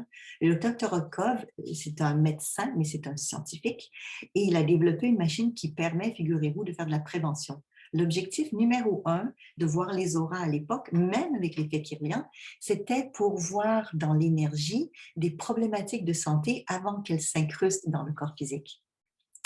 Et oui, bien sûr, dans l'énergie, il y a bien des choses qu'on peut voir avant que ce soit manifesté dans le corps physique. Donc, les machines ne sont pas mauvaises en soi. Si c'est des machines scientifiques qui sont développées pour ça, c'est juste qu'elles sont limitées. Elles ne nous permettent pas de tout découvrir. Mais vous savez, ça avance tellement vite. Moi, je pense aux ordinateurs d'il y a juste 30 ans, comparativement à la capacité d'aujourd'hui. À l'époque, on n'avait qu'un téléphone, on ne voyait jamais personne. Aujourd'hui, on peut se voir. Donc, les machines évoluent. C'est juste qu'aujourd'hui, ici, maintenant, notre capacité humaine de se connecter à nos vies passées n'est pas reproductive par une machine. En ce moment. Ça ne veut pas dire que ce ne sera pas dans 10 ans, dans 20 ans ou dans 30 ans, mais en ce moment. Donc, les machines, ben, si c'est des vraies machines scientifiques, ce n'est pas un souci en soi. C'est juste qu'elles sont limitées, en fait. On ne peut pas tout voir avec ça. Ensuite, il y a Nathalie qui demande quelle est la différence entre la conscience supérieure et l'inconscient. Bonne question. L'inconscient, c'est en nous, c'est à l'intérieur de nous, c'est notre partie qui prend l'information et qui store l'information parce que mentalement, consciemment, on ne peut pas se souvenir de tout en même temps. Donc, c'est comme en nous, les parties de nous, parce qu'il y en a plusieurs, qui font en sorte que tout est disponible en tout temps sur ce qu'on a vécu dans cette vie-ci. Par contre, dès qu'on veut avoir de l'information sur plus large que ça, donc dans l'entre-deux-vie, exemple, travailler avec les guides, avec les défunts, avec le lieu de conseil, avec les sages, là, c'est plus dans l'inconscient, c'est dans la conscience. Et on se connecte au champ élargi. Je pense aux travaux de Rupert Sheldrake, par exemple, un biologiste sur les champs morphiques. Bon, j'avais parlé tout à l'heure du docteur Laszlo avec les champs akashiques, mais c'est le même principe. Là, c'est un champ additionnel. Enfin, c'est parce qu'il y en a plusieurs. C'est un petit peu comme aller dans des librairies. Il peut en avoir plusieurs. Et ça dépend de ce que vous voulez. Sur le net, à un moment donné, il y a plein d'informations. Donc, ça va dépendre où vous voulez aller chercher l'information. Mais ça, ce n'est pas l'information par rapport à notre vie actuelle nécessairement. C'est de l'information additionnelle, comme les vies passées, et je vous parlais tout à l'heure, même de vos ancêtres. On peut très, très bien se connecter pour aller chercher ce genre d'informations-là aussi. Olaf, c'est bien, je vois que tu as écrit « Et les ponts vers les vies futures ». Alors oui, dans l'hypnose transtemporelle, on va aussi parler, dans le niveau 3 cependant, des projections futures. Allez voir notre futur, puisque notre futur en quantique est déjà aujourd'hui. Et on peut, dans notre futur, changer des choses par rapport à aujourd'hui. On peut, dans notre passé, se promener dans le futur. En fait, on peut aller un peu partout. Mais on va dire que dans les niveaux 1 et les niveaux 2, on va commencer par se connecter sur nos vies passées et sur l'entre-deux-vies. Mais effectivement, c'est très bien, tu te projettes déjà. On fait le travail aussi pour aller voir qu'est-ce qu'on se prépare, comment on se prépare, quels sont les contrats, quelles sont les personnes qu'on a envie de revoir, pour quelles raisons, et quels seraient les meilleurs futurs possibles pour nous dans ce qu'on est en train de se préparer. Donc, effectivement, ça arrive. Nathalie qui parle de trauma, c'est ça, je reviens là-dessus, les traumas. Donc, est-ce qu'un trauma d'une vie passée peut survenir soudainement et se représenter et revenir avec un choc émotionnel? Oui, l'exemple que j'avais donné, c'était ce petit garçon en voiture. En fait, dans une vie passée, au même endroit, ou presque, un kilomètre autour, il était mort physiquement. Et le fait d'être physiquement au même endroit a réactivé cette mémoire chez lui de cette mort-là. Et ça a causé un traumatisme. Carrément, il a fait un choc émotionnel Et sa maman l'a emmenée chez les psychologues et autres pour travailler là-dessus par la suite. Même si elle a compris que ce n'était pas juste un choc, il y avait aussi une réminiscence d'une mémoire de autre chose pour lui. Donc, ça peut arriver. Maintenant, sachez que dans l'hypnose transtemporelle, j'ai fait le choix de retourner dans le passé, dans des situations où on a des ressources. En d'autres mots, on ne parle pas de situations traumatisantes. On peut le faire, c'est pas que c'est pas possible de le faire, mais vous avez besoin à ce moment-là d'être accompagné par un psychiatre ou un psychologue pour bien vous accompagner si jamais il y a une remontée de mémoire traumatisante. Personnellement, je préfère aller dans des mémoires aidantes, dans des mémoires soutenantes, qui va vous donner des ressources et des forces pour mieux gérer les situations que vous vivez, plutôt que réactiver les traumas quand ce n'est pas nécessaire. Parce que très souvent, ce n'est pas nécessaire. C'est un petit peu le concept de la psychologie positive, qui est qu'on n'a pas besoin de creuser pendant des années dans le problème pour résoudre quelque chose. On peut très, très bien aller dans les forces et les solutions pour aider à travailler là-dessus. Donc, c'est une approche et philosophie beaucoup plus coaching, orientation positive, que j'utilise dans la méthode de l'hypnose transtemporelle. Mais oui, effectivement, ça peut faire remonter des fois des choses que les gens ont vécues. Oui, totalement. Ou ça peut aider à comprendre quelque chose qu'on vit aujourd'hui, qu'on ne comprend pas trop. Comment ça se fait que je me sens de telle manière ou telle chose qui a été là. Je vois Anita qui dit qu'elle voudrait réactiver ses ressources et talents du passé. C'est parfait parce qu'on a un exercice justement là-dessus. C'est-à-dire que si dans une vie passée, j'ai développé une compétence, mais que je n'ai pas aujourd'hui avec moi, parce que des fois, on ne ramène pas tout notre bagage. Vous savez, quand on voyage, bon, des fois, on emmène plusieurs valises, mais la plupart du temps, on essaie d'emporter juste ce qu'on a besoin. Donc, quand on revient dans une vie, on ne ramène pas tout le bagage de tout ce qu'on a expérimenté ou vécu avant. On le laisse de côté, puis on peut aller le chercher de temps en temps pour le ramener. C'est comme dire au prochain voyage, je vais ramener telle chose. Donc, il arrive que dans une autre vie, on a eu un talent particulier qui pourrait être utile aujourd'hui. Donc, oui, on peut retourner dans une vie passée pour réactiver les compétences et les connaissances qu'on avait et les ramener aujourd'hui. Moi, je trouve que c'est sauver du temps et de l'énergie. Pourquoi réinventer la roue puis faire une formation pendant 50 ans pour apprendre quelque chose qu'on sait déjà? On a juste à la réactiver. Donc, oui, oui, on a des beaux exercices là-dessus pour se permettre de réactiver les choses, les liens du passé. Ça, c'est parfait. Et les ramener à aujourd'hui. Et puis comprendre les liens de contrat d'âme, c'est ce que je dis aussi. Oui, ça, c'est très, très intéressant. Qu'est-ce qui fait qu'avec telle personne, pourquoi avec telle personne, j'ai accepté de me faire souffrir à ce point-là? Une question importante. Et pourtant, je me respecte dans la vie, mais il se passe quoi là? Que ce soit avec nos parents, avec nos enfants, avec d'autres personnes, c'est quoi les ententes? Et figurez-vous, peut-être le dire aussi, parce que je ne l'avais pas dit jusqu'à maintenant, on peut changer les contrats. Il y a de l'espoir.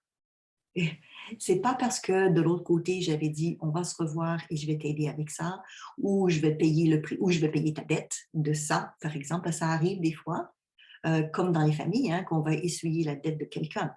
Donc, consciemment, on prend du karma et on le fait. La plupart du temps par amour pour quelqu'un d'autre. Bon, il y en a qui vont dire par inconscience. Parce que quand on revient sur Terre, après, on dit mais pourquoi est-ce que j'ai choisi ça? Mon Dieu Seigneur, avoir su, j'aurais choisi autre chose.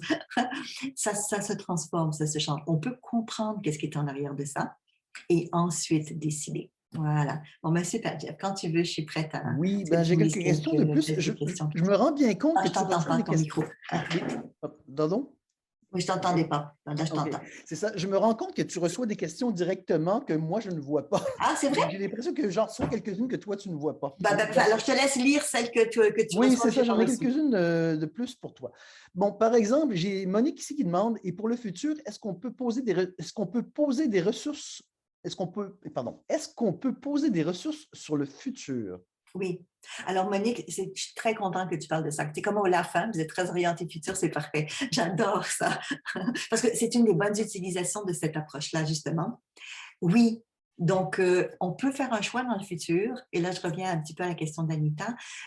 Si j'ai eu des compétences dans le passé que je n'expérimente pas dans cette vie-ci, admettons que dans ma vie passée, j'aimerais être chanteuse. Je ne suis pas du tout dans cette vie-ci. Mais ça me tenterait d'expérimenter ça.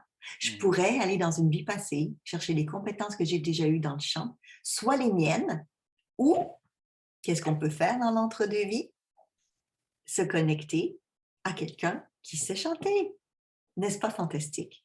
Et emmener ça dans mon futur. Maintenant, ça peut être aussi mes compétences acquises de cette vie-ci, que je vais dire, ben ça, j'ai développé ça et je vais l'utiliser. Mais normalement, on ramène avec nous nos expériences et dans l'entre-deux-vie, une fois qu'on décède de cette vie-ci avant d'aller vers l'autre, c'est là qu'on fait le choix de tout ce qu'on a, des talents, des forces qu'on a acquises et lesquelles, comme les valises, tu sais, j'ai beaucoup de vêtements, j'ai des souliers, j'ai cela, qu'est-ce que je vais emmener dans cette vie-là? C'est sûr que si je décide d'aller vivre au Québec, je vais emmener des gros manteaux. Mais si je décide d'aller vivre sur une petite île dans le Pacifique, je vais peut-être m'amener des belles savates et peut-être de la crème solaire. Donc, selon le choix de vie qu'on va faire, on ne ramènera pas avec nous les mêmes forces ou les mêmes compétences ou les mêmes connaissances. Mais oui, on peut déjà aujourd'hui projeter dans notre futur certaines forces. Et en plus, ce n'était pas ta question, mais j'anticipe. Pourquoi pas? Parce qu'on peut aller dans notre futur et ramener des forces du futur à aujourd'hui. Pourquoi attendre une prochaine vie? Je te laisse, Jean-François, poser la prochaine question. Ici, j'ai une question d'Astrid qui demande j'aimerais aider à comprendre l'incarnation, aider les bébés à naître via l'hypnose temporelle. Est-ce OK? Oui. J'aimerais aussi comprendre pourquoi je vis sur certains territoires. Oui. Bonjour Astrid. C'est excellent. Oui, parce qu'on peut se connecter aux enfants pendant qu'ils sont en train de s'incarner, mais pas encore venus au monde. C'est-à-dire que cette période, les 9 mois, cette période-là, l'âme vient et quitte le corps. Elle n'est pas toujours entièrement présente dans la matière et on peut se connecter avec eux. Donc moi, ça m'arrive des fois quand je fais des régressions avec des futures mamans, qu'elles se connectent avec l'âme de leur enfant et qu'ils dialoguent et qu'ils échangent ensemble sur comment préparer la venue de bébé, mais aussi sur les besoins que l'âme va avoir, sur les choses à mettre en place pour l'éducation, pour faciliter les choses, et aussi, des fois, avec des liens avec des vies passées qu'ils ont déjà vécues, sur peut-être des conflits, des communications qui n'ont pas été résolues, qui risquent d'être compliquées ou difficiles, et ensuite, ben, sur papa, sur maman, sur les petits frères, les petites sœurs. Donc, on peut totalement préparer ou aider la venue d'un enfant sur Terre à travers cette approche-là et se connecter soit à des vies passées déjà vécues avec cet enfant qui va venir, avec cette âme-là, cette entité, ou encore une fois, à les préparer en comprenant, ça peut être d'aller dans le Conseil des sages, mais il y a d'autres lieux pour ça aussi, pour avoir l'information. Donc oui, totalement. On peut aider les futurs papas et les futures mamans à mieux vivre leur expérience et aussi à mieux comprendre la venue de cet enfant dans leur vie. Oui.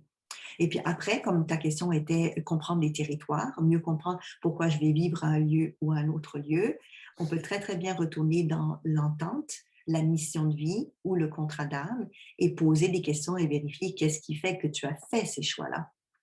Pourquoi ce territoire-là? Qu'est-ce qu'il a de particulier? Ça peut être en géobiologie, c'est-à-dire physiquement, il y a peut-être quelque chose dans la Terre qui fait la différence, mais ça peut être des rencontres de personnes, des contrats justement avec certaines personnes ou des échanges avec certaines personnes. Donc oui, pour répondre à ta question. D'accord. J'ai Priscilla qui demande est-il possible d'avoir des mémoires du futur, sachant que le futur, théoriquement, ne s'est pas encore passé? Ah, alors oui, on peut avoir des mémoires du futur comme on peut avoir des mémoires du passé, parce que figurez-vous qu'on peut aussi changer le passé. C'est pas parce qu'il est passé qu'on ne peut pas le changer. Ça, c'est pas moi qui le dis, c'est en sciences physiques aujourd'hui. Donc, oui, le futur n'est pas encore fait, on parle de futur possible. Donc, on ne parle pas d'un futur nécessairement. Bon, ceci étant dit, c'est plus facile de savoir ce que vous allez faire demain nécessairement que prédire ce que vous allez faire dans 50 ans. Parce qu'il y a déjà une machine en place, il y a déjà quelque chose qui est entamé. Donc, on peut dire à partir de maintenant, il y a plus de chances que ça se passe parce que c'est ce qu'on est en train de mettre. Mais on peut aller voir dans le futur, ces futurs possibles, et poser des questions sur quels sont finalement les futurs qui sont plus adaptés, qui sont plus souhaitables par rapport à notre évolution, l'évolution de notre âme, qu'est-ce qu'on a envie de faire sur Terre ou ailleurs, parce qu'on en a parlé tout à l'heure, on peut parler de futur aussi ailleurs. Donc, nous, on parle de futur terrestre, hein, de revenir sur cette terre, mais sachez que des fois, le futur peut vous emmener bien loin. Dans les travaux de Dolores Cannon, entre autres, si vous lisez certains de ses livres, et elle n'est pas la seule, moi, ça m'est arrivé avec certains clients aussi, qu'ils parlent de vies qu'ils ont vécues, mais ce n'était pas sur la Terre. Donc, ça peut arriver qu'ils vont décrire différents mondes. Et justement, il y a Claudine qui pose la question, quelle est la différence entre ton approche et celle de Dolores Cannon? Alors, c'est dans la méthodologie. C'est-à-dire que Dolores a une méthode d'emmener en transe très profonde et la plupart du temps, dans son approche, ça prend 3 à 4 heures de session. Donc, c'est très long comme session. C'est un petit peu comme je vous disais, elle n'est pas la seule. Hein, Brian Weiss et Newton, c'est pareil, ça prend entre 20 minutes et 1 heure et demie pour emmener la personne dans un état de transe, avant même que la personne vive l'expérience de parler de ses vies passées. Moi, j'ai le privilège de l'avoir vécu de manière spontanée quand j'étais enfant. Donc, je sais qu'on peut le faire très rapidement. Je l'ai toujours vécu comme ça. Et comme j'enseigne l'hypnose depuis tellement longtemps que j'observe cet état de transe et qu'en plus, j'enseigne comment développer nos facultés psychiques, qui est plus que juste être en contact avec notre inconscient, comme vous avez bien compris, c'est possible de se connecter à d'autres champs d'information que juste notre monde subconscient ou notre monde inconscient. Maintenant, ce qu'elle fait est fabuleux. Je ne parle pas du tout de ça, c'est juste des méthodes différentes. Et après, les gens sont attirés par la méthode qui leur convient le mieux. Donc, voilà. D'accord. Il y a Nathalie qui demande comment faire pour changer un contrat passé? Alors, la première chose, c'est de se connecter avec le contrat pour comprendre c'était quoi l'entente. C'est un petit peu comme si vous décidez d'être partenaire en affaires et avec quelqu'un d'autre, et là, vous décidez, bon, ben moi, je gagne tant, toi, tu gagnes tant, on a tel pourcentage, on décide d'avance, si ça ne marche pas, il va se passer ça, il va se passer ça. C'est une entente, c'est un contrat, c'est l'équivalent d'un contrat. Donc, avant de le changer, il faut en comprendre les conséquences. Et après, qu'on veut changer, il faut expliquer pour quelles raisons. C'est comme un bris de contrat dans la vie de tous les jours. Il y a des conséquences.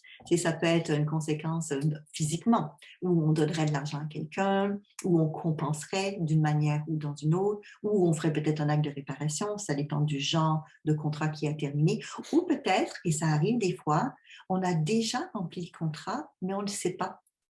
Moi, ça m'est arrivé avec des clients qu'ils font des régressions dans les vies passées, ils se rendent compte qu'ils ont déjà payé leur dette karmique. Donc, ils avaient des choses qu'ils n'avaient pas réglées, ils l'avaient déjà fait, mais ils continuent à payer des intérêts. Mais il faut dire que les autres personnes voulaient aussi qu'ils continuent à payer des intérêts parce qu'ils avaient un avantage à ça.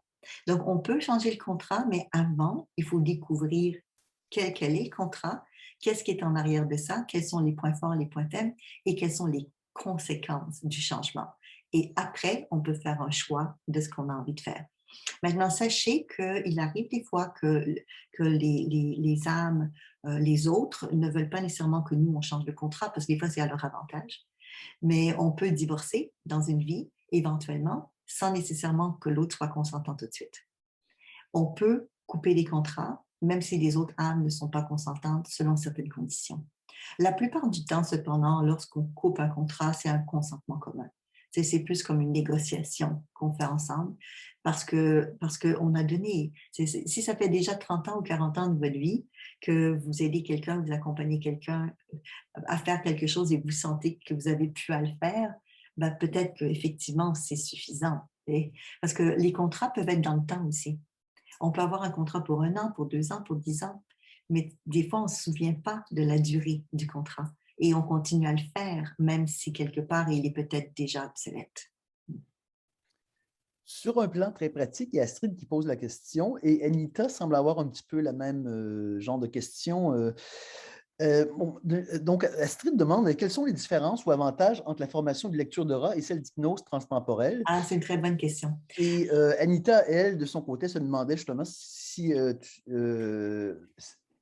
on a absolument besoin d'expérience pour faire les cours d'hypnose ou de revision, par exemple. Alors, dans l'hypnose transtemporelle, qui est notre sujet d'aujourd'hui, c'est ouvert à tous. Et le gros intérêt, c'est que vous allez apprendre comment le faire pour vous-même. Donc, c'est vous qui allez revoir vos vies passées. Ce n'est pas quelqu'un qui va vous les raconter. Donc, ça a un impact fantastique parce que vous vivez l'expérience, vous comprenez l'expérience, vous vous posez les bonnes questions, vous êtes autonome, vous gardez votre pouvoir. Et pour les personnes qui le souhaitent, vous pouvez apprendre comment le faire pour l'utiliser en accompagnement. Dans Aura Vision, vous développez vos facultés psychiques. Pas uniquement la capacité de voir les vies passées, mais vous allez chercher comment voir les auras, les interpréter, faire de la canalisation, de la médiumnité, être capable de parler aux plantes, aux animaux, aux minéraux, à tous les règnes, à trouver le sens en arrière des expériences, aussi dans une ouverture spirituelle. Mais là, vous allez chercher l'information, c'est vous qui trouvez l'information. Et si vous voulez éventuellement utiliser ça pour d'autres personnes, ces gens-là n'auront pas, eux, la possibilité nécessairement de le vivre, mais d'entendre ce que vous percevez ou ce que vous avez vu dans leur énergie. Donc, dans Aura Vision, vous le développez pour vous et c'est une compréhension que vous pouvez partager avec les autres de ce que vous percevez.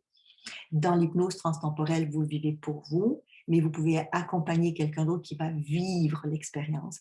En d'autres mots, vous n'êtes pas obligé, dans le transtemporel, de vivre ou de connaître la vie passée de quelqu'un pour que la personne puisse le connecter. Dans Aura Vision, vous allez vous connecter à la vie passée de quelqu'un pour lui raconter. 2 méthodes différentes. J'avais, et Suzanne Trottier qui avait une question très importante. L'hypnose de régression, ce n'est pas un domaine réservé aux psy.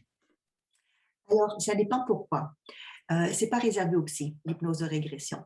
Par contre, si la personne veut travailler sur un traumatisme, automatiquement, je lui dirais d'aller voir un psychiatre ou un psychologue qui fait de l'hypnose de régression pour être capable de gérer les émotions ou la souffrance qui vont pouvoir être activées. Moi, j'ai fait le choix de développer une approche qui est orientée coaching et solutions, où on retourne dans des vies passées, dans des forces et dans des solutions. Donc, on ne retourne pas dans une vie passée qui a été traumatisante, on va retourner aller chercher des forces et des compétences qu'on va acquérir pour être mieux aujourd'hui. C'est une question philosophique, c'est une question d'approche. Donc, ce n'est pas une approche psychothérapeutique, c'est une approche coaching. Mais on peut retourner dans des vies passées pour travailler sur des traumatismes. Donc, les plusieurs médecins ou les psychologues que j'ai nommés tout à l'heure le font dans le type de régression qu'ils font. Donc, ça existe et c'est possible, mais ce n'est pas dans l'approche transtemporelle. Il y a Can qui demandait, pour débuter en hypnose, est-ce que tu recommanderais de commencer par l'hypnose transpersonnelle ou l'hypnose ericksonienne? Alors, en fait, c'est très complémentaire. Quand vous faites une formation en hypnose, donc de base, par exemple, en ericksonien, c'est ouvert au grand public. Et le cours que j'ai développé en hypnose transtemporelle est aussi ouvert au grand public. Tout simplement parce que l'état de trans est naturel. Maintenant, si vous avez déjà une base en hypnose, qu'elle soit classique ou ericksonien, c'est sûr que c'est aidant pour vous pour faire l'hypnose transtemporelle. Mais sachez qu'il n'y a pas d'obligation. Vous pouvez démarrer tout de suite en transtemporelle. Ceci étant dit, l'hypnose transtemporelle n'est pas de l'ericksonien. Ce n'est pas utilisé pour les mêmes raisons, on ne travaille pas de la même manière, donc un n'empêche pas l'autre, c'est 2 approches complémentaires. Bon, ça résume pas mal les questions que les gens avaient. trouvées, ouais. Oh, À moins que tu en aies eu d'autres reçues directement. ouais. Ben, merci beaucoup, Jean-François, merci beaucoup. De toute façon, gênez-vous pas, certains d'entre vous, vous allez avoir d'autres questions. Donc, vous pourrez poser vos questions, nous écrire, vous avez nos coordonnées. Si jamais vous êtes intéressé à aller plus loin dans l'approche, sachez qu'on donne la formation en présentiel en Suisse, à Tahiti, en Nouvelle-Calédonie, au Canada et dans d'autres pays aussi, en France aussi. Donc, peut-être que vous êtes intéressé à le faire en live, en direct. Le premier niveau de formation est un 4 jours. Et le deuxième niveau est un 8 jours, et le troisième niveau est un 8 jours, mais commencez par le 4 jours, bien évidemment. Et déjà, vous allez vivre des choses. Pour les gens qui connaissent déjà l'hypnose, parce que des fois, on a cette question-là, ils vont me dire, oui, mais est-ce que je dois faire les premiers 4 jours? Oui, parce qu'on embarque tout de suite dans les vies passées. Donc, ce n'est pas un 4 jours de démarrage d'hypnose ericksonienne. Non, non, même si vous avez déjà fait de l'hypnose, c'est un 4 jours de transtemporel. Donc, vous apprenez tout de suite à aller dans un retour dans les vies passées. Donc, oui, absolument.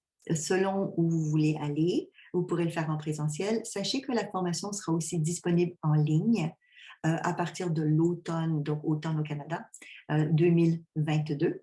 Et elle va être en présentiel de toute façon, même après ça aussi, elle est des 2 côtés. Et que cette année, en 2022, la formation est disponible sur plusieurs continents, en présentiel, si vous avez un intérêt pour ça. Oui.